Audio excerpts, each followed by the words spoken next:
நிறைய தின்பண்டங்கள் பானிபூரியிலேருந்து எல்லாமே வந்து உங்களுக்கு இந்த ஈவினிங் பஜாரில் வந்து அவைலபிளாக இருக்கும்.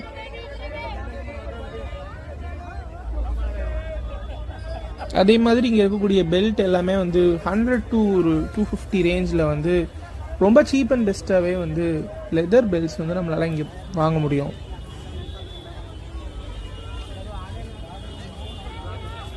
ஸோ நம்ம கண்ணு கெட்டின தூரம் வரைக்கும் ஒரு மக்கள் கூட்டம் வந்து வழிந்து நிரம்புது. அதாவது சார்மினாருக்கு வரக்கூடிய எல்லா என்ட்ரன்ஸ்லேயும் இந்த மாதிரி ஒரு பெரிய நுழைவு வாயில் இருக்கும்.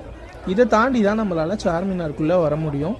ஸோ இந்த நுழைவு வாயிலில் இருந்தே நமக்கு வந்து ஸ்ட்ரீட் ஷாப்பிங் ஸ்டார்ட் ஆகிடுது.